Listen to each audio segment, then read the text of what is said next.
Hello friends, कैसे हैं आप लोग। मैं सरोसेनी आपका बहुत बहुत स्वागत करती हूं आपके अपने यूट्यूब चैनल एक्सपर्ट 2.0 क्लासेज में।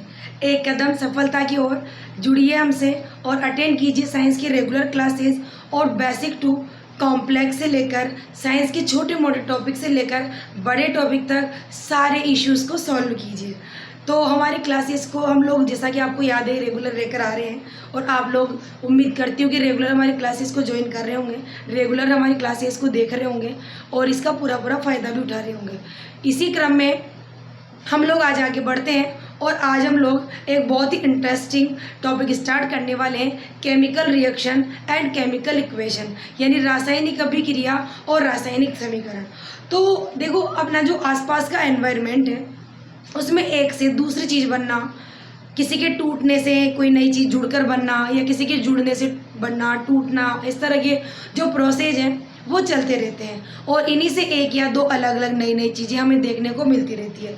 तो यानी ये जितने भी पदार्थ बन रहे हैं, बिगड़ रहे हैं, इनके पीछे इनमें कोई ना कोई टाइप के चेंजेस चलते रहते हैं।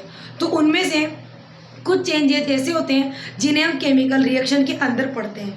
तो केमिकल रिएक्शन को पढ़ने से पहले बहुत ज़रूरी है कि हमें ये पता होना चाहिए कि जो चेंजेस होते हैं वो किस किस टाइप के हो सकते हैं, किस किस टाइप में किसी मटेरियल में चेंज होता है, कोई सब्सटेंस चेंज होता है और किस तरह से कोई नया पदार्थ बनता है। और नया पदार्थ बनते टाइम उनके अंदर कौन कौन सी टर्म्स और कंडीशन होती है जिसके साथ वो बनता है। जैसे कि देखो, पानी का भाप में बदलना यानी वाटर चेंज इनटू वेपर। पानी जो है वो बर्फ़ में भी बदल जाता है। जैसे कि आप जब फ्रिज में रख देते हो पानी को तो वो आइस में चेंज हो जाता है। एक तो ये तरह का चेंज होता है। एक ऐसा भी होता है कि जैसे कि दूध से दही का बनना, लकड़ी का जलना, कोयले का जलना, नेचुरल गैस का जलना, रेस्पिरेशन यानी सांस लेना और उसके बाद में एनर्जी बनना। तो यानी हमारे आसपास ऐसे बहुत सारे चेंजेस हैं जो आपने देखे होंगे। इनमें अलग अलग टाइप के चेंजेस होते हैं जिनमें कुछ माइनर डिफरेंस होते हैं जिन्हें अपन को यहाँ पर समझना है। तो सबसे पहले केमिकल रिएक्शन समझने के स्टार्ट करने से पहले हम ये समझते हैं कि जो चेंजेस होते हैं, जो परिवर्तन होते हैं, वो क्या क्या और किस किस टाइप के होते हैं। तो देखो, चेंज होते हैं दो टाइप के। एक तो होते हैं physical change, physical changes, and दूसरे होते हैं केमिकल चेंजेस, केमिकल चेंजेस यानी भौतिक और रासायनिक परिवर्तन। भौतिक और रासायनिक परिवर्तन। चलिए समझते हैं कि भौतिक और रासायनिक परिवर्तन क्या होते हैं।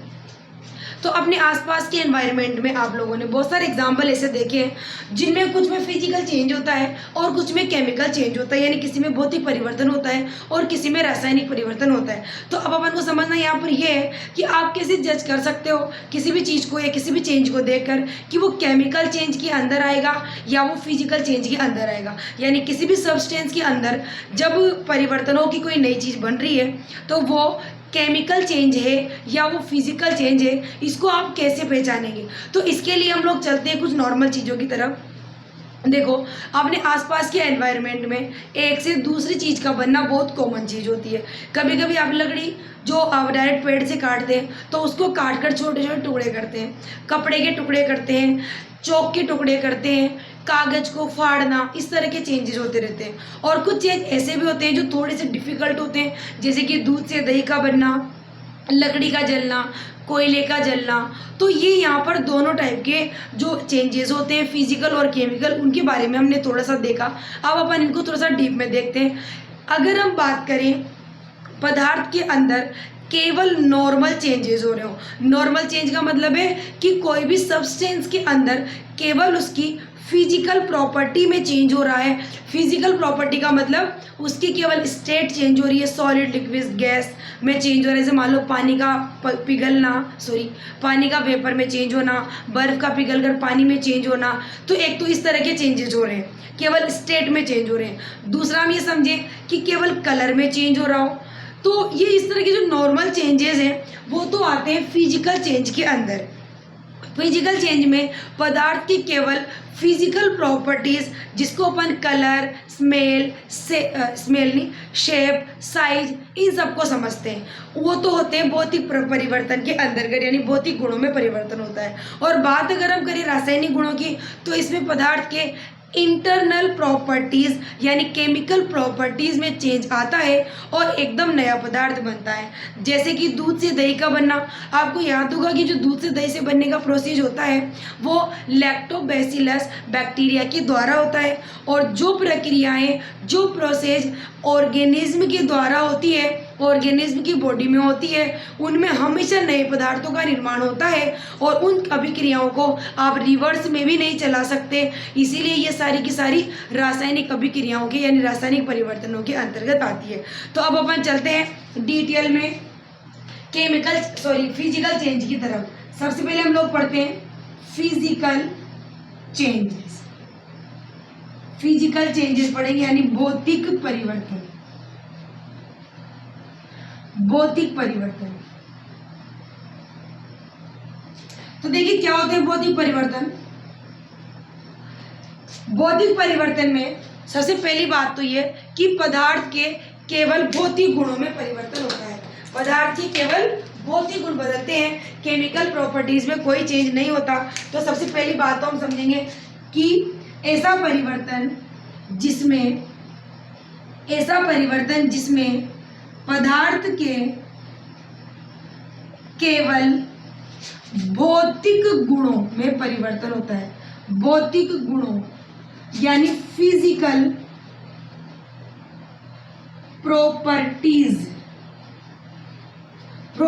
प्रॉपर्टीज में चेंज होता है, यानी परिवर्तन होता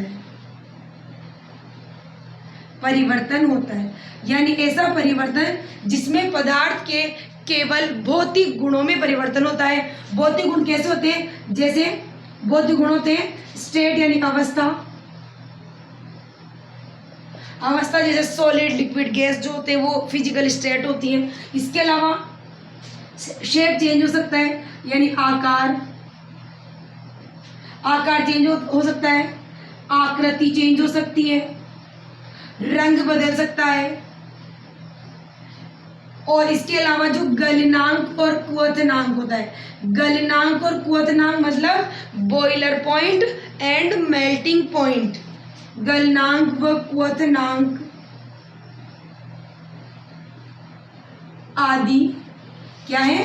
फिजिकल प्रॉपर्टीज है। क्या है ये? फिजिकल प्रॉपर्टीज, भौतिक गुण हैं। यानी जब पदार्थ के फिजिकल प्रॉपर्टी है, यानी ऐसा परिवर्तन जिसमें पदार्थ के केवल भौतिक गुणों में फिजिकल प्रॉपर्टीज में चेंज होता है। जैसे कि अवस्था में परिवर्तन हो सकता है, आकार, आकृति यानी शेप और साइज में परिवर्तन हो सकता है, रंग यानी कलर में चेंज हो सकता है, गलनांक और क्वथनांक हम बोलते हैं, गलनांक तो मेल्टिंग पॉइंट, और क्वथनांक क्या होता है? Boiling point. इनमें चेंज होता है। तो ये अगर नॉर्मल चेंज होते हैं तो हम उसे कहते हैं फिजिकल प्रॉपर्टी। अब देखो क्योंकि नॉर्मल चेंज हो रहे हैं, ज़्यादा कुछ खास चेंज नहीं हो रहा, तो सिंपल सी बात है कि इसमें कोई नया पदार्थ भी नहीं बनेगा। तो यानी इसमें कोई नया पदार्थ नहीं बनता। यानी जो भौतिक परिवर्तन होते हैं उनमें कोई नया पदार्थ नहीं बनता, पदार्थ के गुण वही रहते हैं, केवल या तो उसका रंग बदल जाएगा, उसका थोड़ा सा शेप या साइज बदल जाएगा, या फिर उसका थोड़ा सा बॉइलिंग पॉइंट या फिर मेल्टिंग पॉइंट चेंज हो जाएगा। लेकिन उसकी जो इंटरनल क्वालिटीज़, इंटरनल प्रॉपर्टीज़ होती हैं जिन्हें हम केमिकल प्रॉपर्टीज़ कहते हैं, उनमें कोई चेंज नहीं होता और उन्हें हम फिजिकल प्रॉपर्टी कहते हैं। आप इसको नोट कर लें, उसके बाद हम थोड़ा इसके बारे में डिटेल में समझते हैं।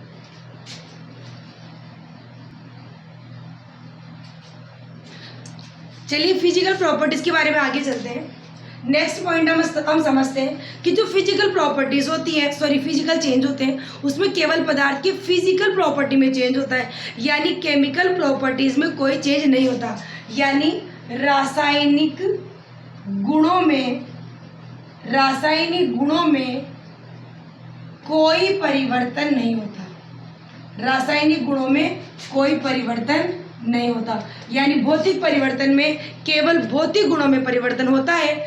रासायनिक गुणों यानी केमिकल प्रॉपर्टीज में कोई चेंज नहीं होता।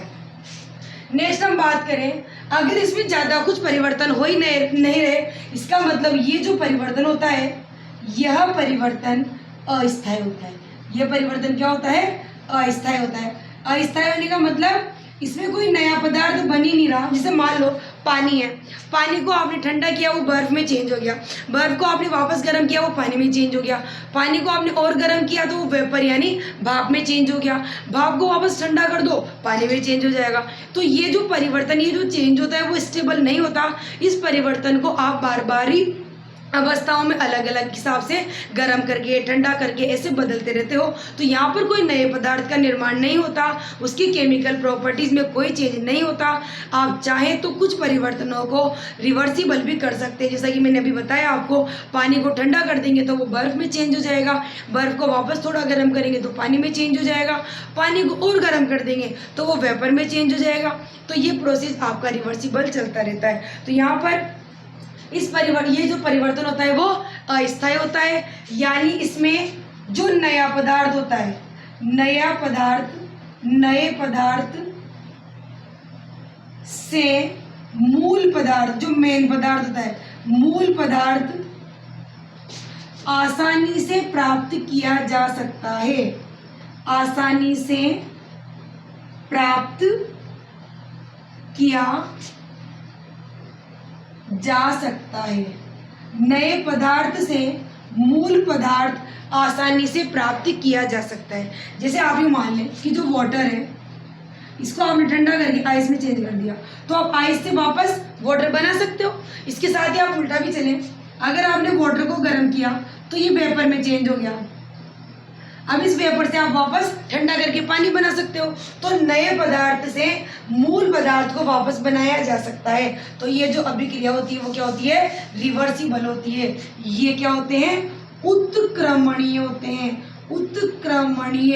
उत्क्रमणीय का मतलब ये होते हैं रिवर्सिबल होते हैं, यानी ये दोनों प्रक्रमों में चलते हैं, दोनों दिशाओं में चलते हैं, ये उत्क्रमणीय होते हैं। यानी ये जो परिवर्तन होते हैं, भौतिक परिवर्तन, ये क्या होते हैं? रिवर्सिबल होते हैं, उत्क्रमणीय होते हैं। एक पदार्थ से नया बना लो, नए से वापस पुराना बना लो। यानी हम यहाँ पर कहने की ये कोशिश कर रहे हैं कि यहाँ पर पदार्थ के रासायनिक गुणों में कोई परिवर्तन नहीं होता। हर पदार्थ अपने आप में अपने अपने गुण रखता है। बात करें देखो एग्जाम्पल की, एग्जाम्पल सबसे पहली बात तो वही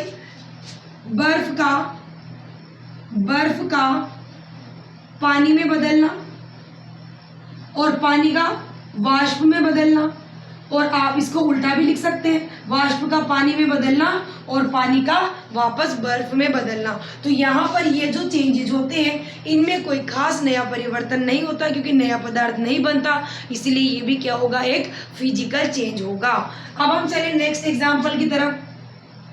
तो नेक्स्ट एग्जाम्पल की तरफ चलें तो नेक्स्ट एग्जाम्पल होगा पानी में नमक घोलना या नमक घुलना, लिख लो, एक ही बात है।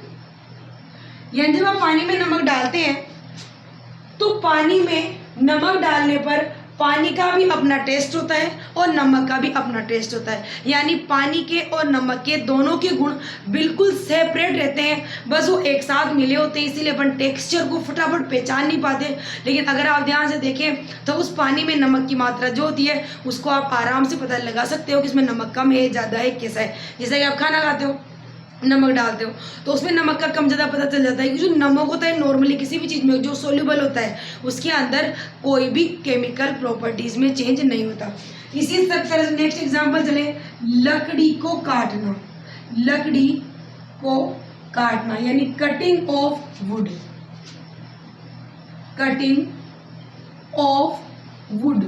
लकड़ी को काटना। तो लकड़ी को काटते हैं तो बड़े टुकड़े में लकड़ी के में जितने सारे गुण होते हैं वो लकड़ी के छोटे टुकड़े में भी होते हैं।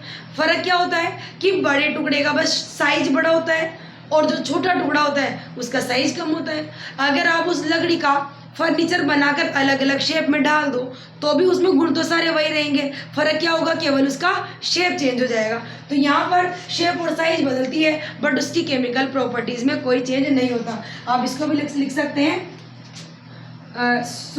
Salt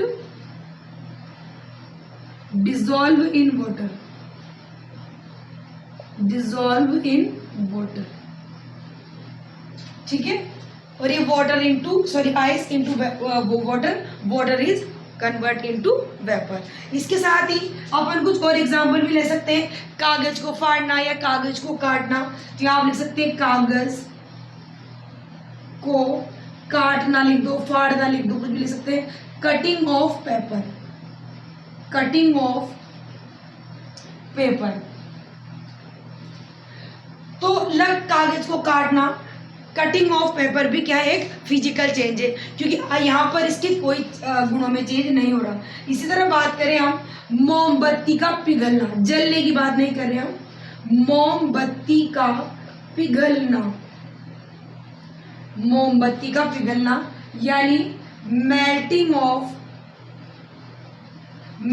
of candle. यानी देखिए आप, ये जितने भी एग्जाम्पल आपने यहाँ पर लिखे हैं इनमें केवल थोड़ा शेप साइज का ही फर्क आता है और इनकी स्टेट चेंज हो सकती है। जैसे पहले वो लिक्विड था अब वो सॉलिड है, या वो सॉलिड है तो पहले वो लिक्विड था, जो भी है उसकी केवल स्टेट में चेंज हो रहा है, या उसके थोड़े से गुण, जैसे कि पहले बड़ा शेप में था वो छोटे शेप में हो गया, यही चेंज हो रहे हैं। बाकी इनके इंटरनल प्रॉपर्टीज के अंदर कोई चेंज नहीं हो रहा, इसलिए ये जितने भी एग्जाम्पल है वो सारे के सारे फिजिकल चेंज में आएंगे। तो अपन एक बार से रिपीट करते हैं, फिजिकल चेंज वो चेंज होते हैं जिसमें पदार्थ के किसी भी सब्सटेंस की केवल फिजिकल प्रॉपर्टीज जैसे कि उसके shape, size, state, melting point, boiler point, इनमें चेंज होता है। केमिकल प्रॉपर्टीज में किसी तरह का कोई चेंज नहीं होता, उन्हें हम फिजिकल चेंज या भौतिक परिवर्तन कहते हैं। भौतिक परिवर्तनों में कोई नया पदार्थ नहीं बनता, एक पदार्थ से नया, नए से वापस पुराने पदार्थ को बनाया जा सकता है, इसलिए ये परिवर्तन स्थायी नहीं होते यानी अस्थायी होते हैं। और यहाँ पर रासायनिक गुणों में भी कोई चेंज नहीं होता, इसीलिए इन्हें हम वापस रिवर्सिबल चलाकर पुराने मूल पदार्थ को वापस प्राप्त कर सकते हैं। और ये हो गए कुछ एग्जाम्पल, आप इसको नोट करें। उसके बाद हम लोग चलते हैं नेक्स्ट केमिकल चेंजेस की तरफ।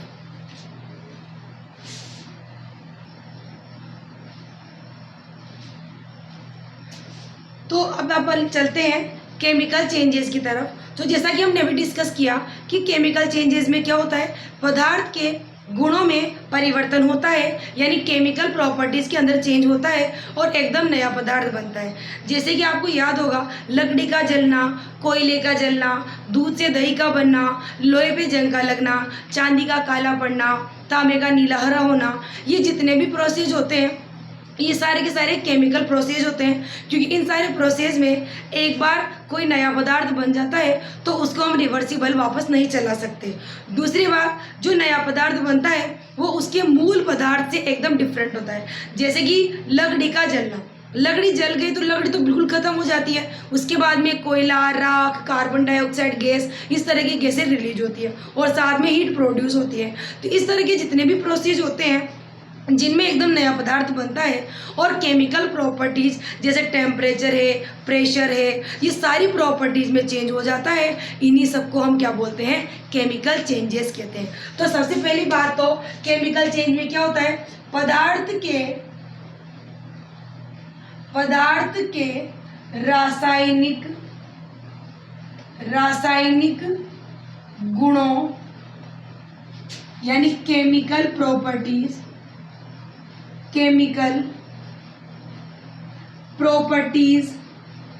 जैसे केमिकल प्रॉपर्टीज क्या होती है, जैसे आणविक द्रव्यमान है, मतलब अणुओं का जो द्रव्यमान होता है, आणविक द्रव्यमान यानी मोलिक्यूलर मास, आणविक द्रव्यमान है।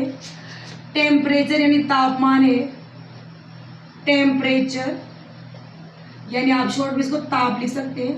प्रेशर है, प्रेशर प्रेशर, प्रेशर मतलब दाब है।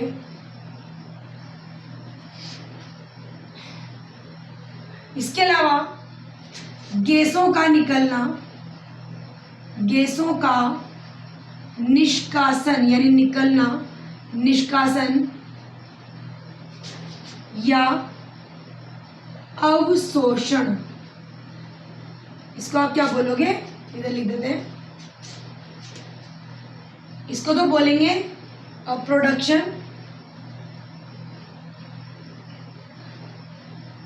प्रोडक्शन और absorption, absorption of gases ETC में परिवर्तन होता है, में परिवर्तन होता है, उसे रासायनिक परिवर्तन कहते हैं, रासायनिक परिवर्तन कहते हैं। यानी ऐसा परिवर्तन जिसमें पदार्थ के रासायनिक गुणों, और रासायनिक गुण कौन कौन से होते हैं, आणविक द्रव्यमान यानी मोलिकुलर मास, टेम्परेचर, प्रेशर, गैसों का निकलना या अब्जॉर्ब होना, इन सारी चीजों में परिवर्तन होता है, उन्हें हम रासायनिक परिवर्तन कहते हैं।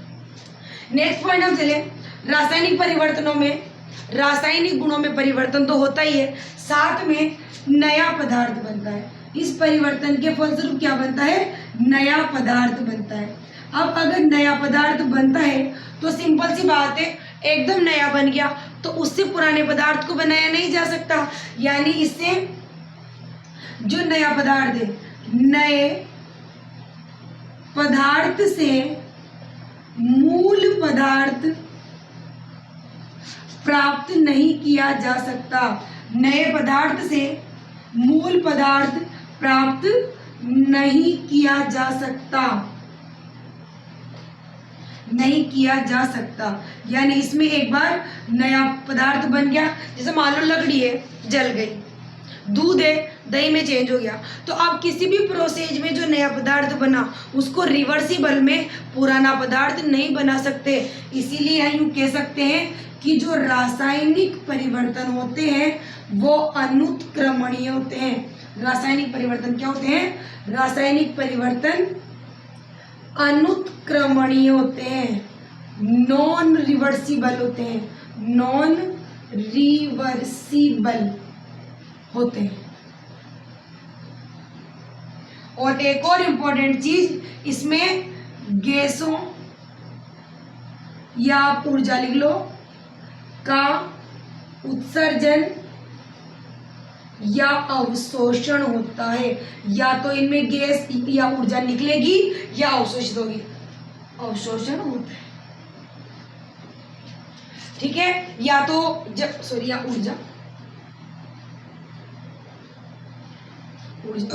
यानी जो रासायनिक परिवर्तन होते हैं उसमें पदार्थ के रासायनिक गुणों में परिवर्तन होता है। पहली बात तो ये, रासायनिक गुण कौन कौन से, और भी बहुत सारे होते हैं, अपन ने कुछ कॉमन लिखे हैं, जैसे कि मॉलिक्यूलर मास होता है, टेम्परेचर होता है, प्रेशर होता है, गैसों का निकलना या अवशोषण, यानी जो गैसें होती हैं उनका प्रोडक्शन होगा या अब्जॉर्प्शन होगा ऑफ गैसेज, ये सब चेंज होंगे। और जो रासायनिक परिवर्तन होते हैं उनमें एकदम नया पदार्थ बनता है, यानी जो मूल पदार्थ था, मेन जो सब्सटेंस था, उससे एकदम न्यू सब्सटेंस हमें मिलेगा।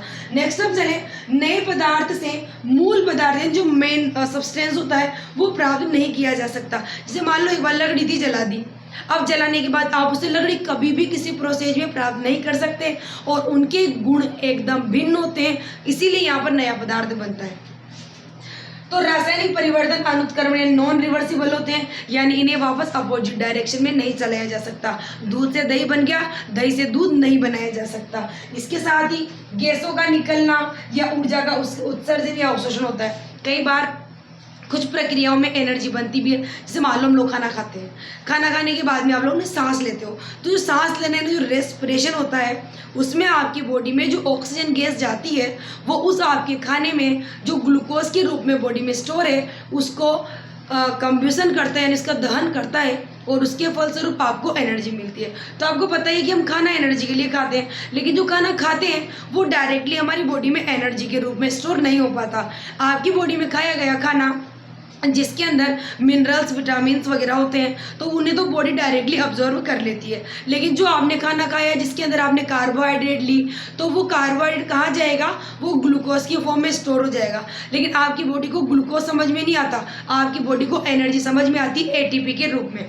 तो वो एटीपी बनाने के लिए आपको क्या करना पड़ेगा, उस ग्लूकोज को तोड़ना पड़ेगा, उसको जलाना पड़ेगा। उसको जलाने के लिए हमें क्या करना पड़ता है, रेस्पिरेशन करना पड़ता है, सांस लेनी पड़ती है। और जब आप सांस लेने में ऑक्सीजन गैस आपकी बॉडी में लेते हो, तो वो ऑक्सीजन उस ग्लूकोज का ब्रेक डाउन करती है carbon dioxide, water and energy में। तो वो एनर्जी जो होती है वही एटीपी के फॉर्म में आपकी बॉडी में बनती है।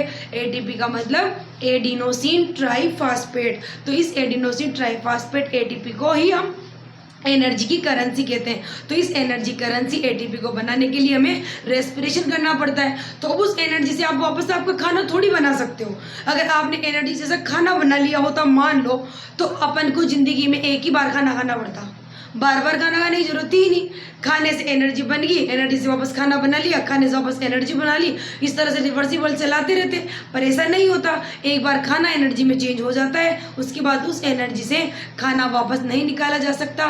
खाने को दोबारा खाना पड़ता है एनर्जी में चेंज करने के लिए। तो ये भी एक प्रकार का केमिकल प्रोसेस होता है जिसे हम रिवर्सिबल नहीं चला सकते। और इन प्रक्रियाओं में कई बार एनर्जी निकलती है, जैसा कि मैंने बताया कि खाना खाने से आपको एनर्जी मिलती है। तो जो रेस्पिरेशन है वो भी आपकी एक केमिकल चेंज का ही एग्जाम्पल है। आप इन पॉइंट्स को नोट करें, साथ के साथ इसके नोट्स बनाते हुए चलें और साथ में इनकी डेली की डेली प्रैक्टिस भी करते रहें, ताकि आपको आने वाले केमिस्ट्री की किसी भी टॉपिक में प्रॉब्लम ना हो। इसको नोट करें, उसके बाद हम लोग चलेंगे इनके एग्जाम्पल की तरफ।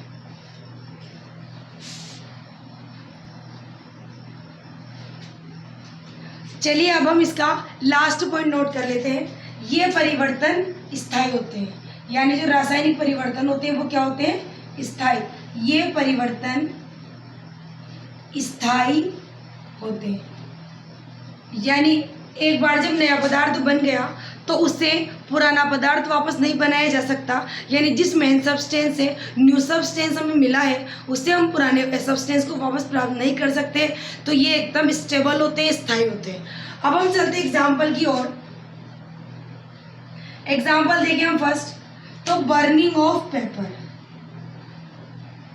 बर्निंग ऑफ पेपर यानी कागज का जलना। कागज का जलना, कागज का जलना एक रासायनिक परिवर्तन है, क्योंकि एक बार कागज जल जाता है उसके बाद में उससे वापस कागज को दोबारा प्राप्त नहीं किया जा सकता। इसी तरह हम नेक्स्ट एग्जाम्पल की तरफ चले, तो burning of coal. Burning of coal, कोयले का जलना। कोयले का जलना, कोयले का जलना भी रासायनिक परिवर्तन है, क्योंकि कोयला जलने के बाद में कार्बन डाइऑक्साइड गैस निकलती है, धुआं वगैरह बनता है, लेकिन उससे आप वापस कोयले को प्राप्त नहीं कर सकते। इसी तरह हम नेक्स्ट चलें, दूध से दही का बनना, यानी मिल्क टर्न्स इनटू कर्ड, यानी दूध से दही का बनना।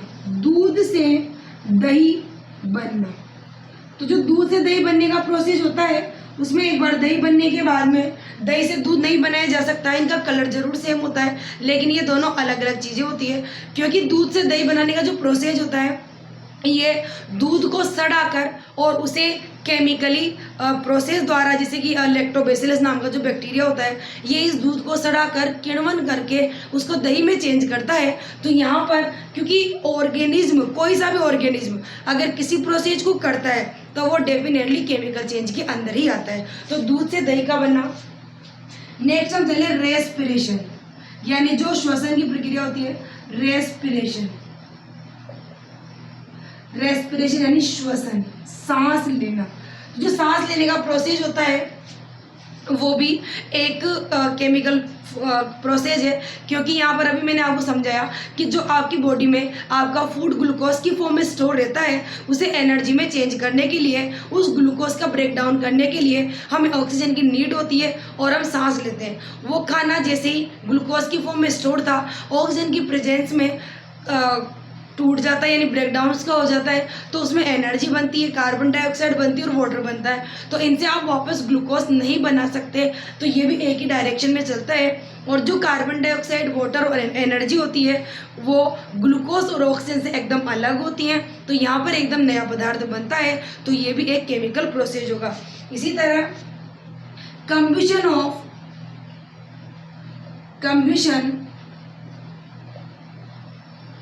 ऑफ नेचुरल गैस, प्राकृतिक गैस का दहन, नेचुरल गैस, यानी यहाँ लिख देंगे आप प्राकृतिक गैस का दहन, प्राकृतिक गैस का जलना, नेचुरल गैस का जलना, यानी कंबशन ऑफ नेचुरल गैस। तो ये कुछ ऐसे एग्जाम्पल हैं जिनमें केमिकल चेंजेज हो रहे हैं, एकदम नया पदार्थ बन रहा है, और ये जितने भी परिवर्तन है वो स्थायी होते हैं, और साथ में इन्हें किसी भी केमिकल या फिजिकल प्रोसेस के द्वारा वापस अपने मेन सब्सटेंस में चेंज नहीं किया जा सकता। तो ये सारे के सारे केमिकल चेंज हो गए। अब जैसा कि अपन केमिकल रिएक्शन पढ़ने वाले हैं, केमिकल इक्वेशन पढ़ने वाले हैं, तो केमिकल रिएक्शन और केमिकल इक्वेशन पढ़ने से पहले हमें फिजिकल चेंज और केमिकल चेंज समझना बहुत ज़रूरी है, क्योंकि जितने भी केमिकल चेंज होते हैं इन्हीं को हम केमिकल रिएक्शन कहते हैं। इसलिए हमें ये समझना बहुत ज़रूरी था कि जो केमिकल चेंज होते हैं और फिजिकल चेंज होते हैं उनमें क्या डिफरेंस होता है, आप किस तरह से पहचान सकते हो कि कहाँ पर केमिकल चेंज हो रहा है और कहाँ पर फिजिकल चेंज हो रहा है। आई होप यहाँ तक की क्लास आपको अच्छे से समझ आई होगी। आप इसकी प्रैक्टिस करें। हम आने वाली नेक्स्ट वाली क्लास में केमिकल रिएक्शन और केमिकल रिएक्शन के बारे में और ज़्यादा डिटेल में पढ़ेंगे। तब तक आप इसको अच्छे से तैयार कर लें, ताकि जैसे अपन नेक्स्ट क्लास अटेंड करें तो आपको वहाँ पर किसी भी तरह की प्रॉब्लम नहीं आए। तब तक आप सेफ रहें, हमारी क्लास रेगुलर अटेंड करें। थैंक यू, मिलते हैं नेक्स्ट क्लास में। तब तक के लिए सी यू, टेक केयर।